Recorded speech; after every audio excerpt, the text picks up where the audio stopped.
Hey buddy. What's going on, everybody? Today I am checking out my brand new DJI Action 3 and doing a first impressions video. This is my new action camera that I'm going to be using for all my creative video angles, as well as one particular big hike that I have coming up. I'm going to do with some friends this fall. I've been using a GoPro Hero 5 Black for all my action camera needs in the last 3 years or so.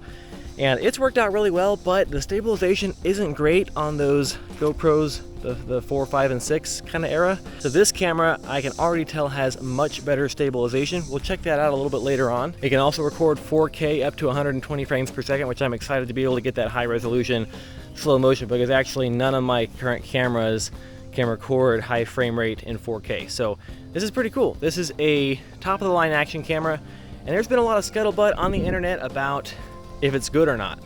Is it actual competition for the GoPro? Does it have focusing issues? If you've been shopping for Action 3, you've definitely run into people on the internet talking about the focus issues. Well, I'm gonna do a dedicated video about my experience with focusing on this camera coming out soon, so stay tuned for that. But I can tell you, so far, it doesn't seem like it's particularly egregious if it does have a little bit of soft footage. So I discovered that DJI actually offers a refurbished camera option. So I got this camera for $50 off the standard price, and I got it refurbished, and I mean, it looks brand new. I don't know exactly what was wrong with it that made them refurbish it. Could have been it was a return camera that just somebody didn't want, or possibly, you know, maybe it had a focus issue. Like, I don't know. I still haven't tested it out fully yet. It has 3 field of view options: the standard D-warp mode, the wide angle mode, and also ultra wide angle mode, which is just really, really wide. I'm like 18 to 24 inches away from the camera right now, and I mean, you can see everything around me. It's crazy. Of course, the higher levels of stabilization crop in on that field of view a little bit. I have it now in RockSteady Plus, which is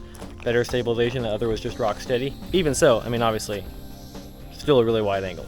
So right now I'm recording in 4K 30 frames per second, and I've switched it over to the 45-degree horizon balancing mode, which is pretty cool because, check it out, the camera is actually at like a 30-degree angle now, and the image you're seeing is totally level, which is super cool because you can actually level the image you're seeing if you're holding the camera at an angle. This is news to me. I know action cameras have had this for a while. GoPros have had it for a few years, but this is definitely a new experience for me, having this ability to actually level out the picture like this. Needless to say, the Action 3 is a significant upgrade from this GoPro Hero 5. One thing about this camera that I'm pretty excited about, which is new to the action camera market, is the front touchscreen. It's not just a selfie screen, it's actually a touchscreen. So I can actually go here and go into all my, oh, not while it's recording. Okay, learning stuff here. You can't change settings while it's recording. Let's try that again from my phone video recording. So I can just go into all my menus here. I believe all of the menus are actually fully accessible from this front screen.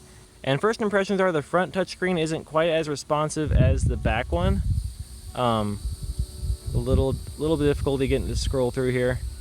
It's going up to 4K 120 and show you guys some slow motion stuff. But you do have the ability to change all your settings here, which is super cool because you can do it if it's, you know, up against something on the back where you can't access the back screen. You also have a button on the side here, quick switch button, which I think you can set up to have like custom modes, custom settings personalized to like take you to a particular frame rate and resolution instead of just like between video and photo modes. So that's cool. I'm gonna power it down here real quick and show you another cool feature, which is notable to me because I come from a GoPro Hero 5. The battery and the card are accessed from the side here. I think this is probably the same as current GoPros, but SD card and battery are in there. And that's nice because you don't have to take it off of the mount to get to the battery. My other GoPro, I actually have to remove it from its case because it's of the cased GoPro variety. And this one is nice because it's just right there. You don't have to take it off the mount or anything. And speaking of mounts, one of my favorite things about this camera, and one of the reasons I went with this instead of a GoPro, was because of the easy mounting options.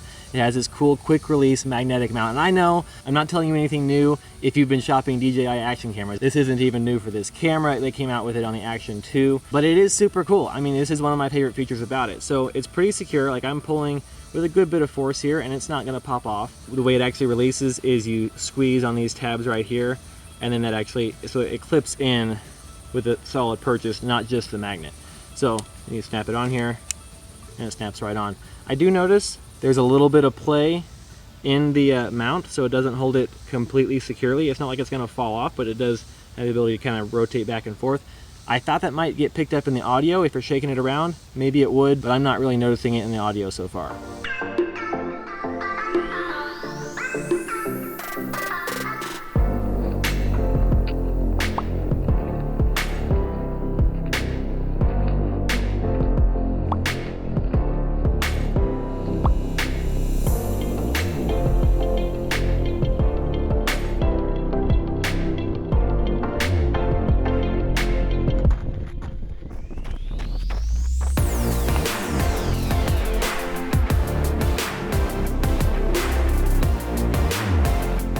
switched over to RockSteady Plus now, so the video is a little more cropped in. I'm guessing those shots of the crepe myrtle blossoms there weren't completely in focus. Maybe they were pretty out of focus, but that was like within about a foot of the camera is the distance I was shooting at there. So seems like I can probably work with that. Let's talk for a second about audio, because actually the audio of this camera is one of the main reasons that I decided to get it instead of a GoPro. But not the audio straight out of camera. The fact that you can actually plug in external microphones very easily is the reason that I was excited about the audio in the Action 3.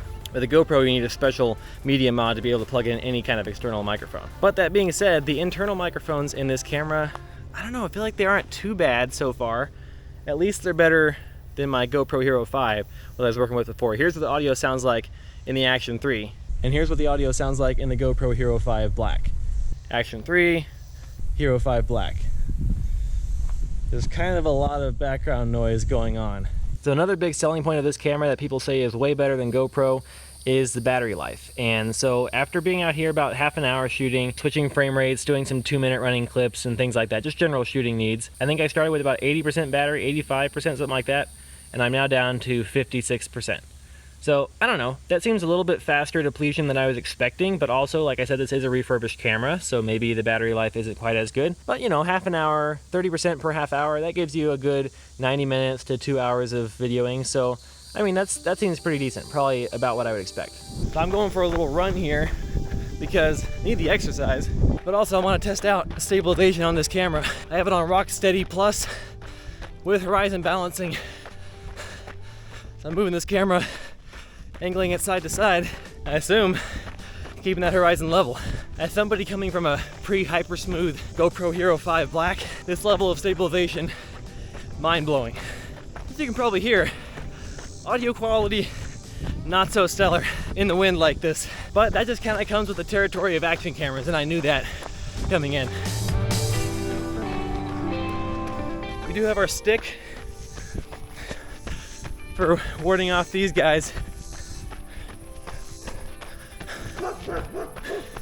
This guy's harmless, but he doesn't know it.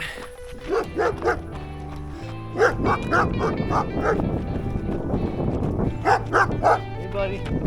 I carry a stick for my peace of mind, but honestly I think this camera tripod would be as effective in a dogfight. Another nice thing about horizon balancing, even if you aren't doing some crazy action stuff, you don't have to worry about getting the camera level. Set it down on whatever uneven surface and you can trust that footage is going to be clean and level.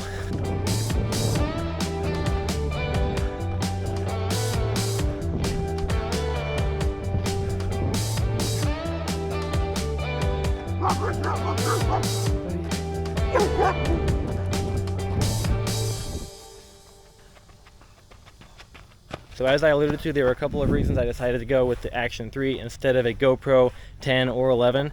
One was ability to plug in external microphones more easily, which honestly I've never really had a need to do with my GoPro. It's not my main vlogging camera. I always use my Lumix G85 for all my vlogging, so it's never really been an issue that's come up, but I wanted to have that ability. The second thing was the cool quick attach clip, because you can get multiple ones of these and just stick them on your different tripods or clip mounts, magnet mounts, whatever it may be, and then you can just grab your camera off like this.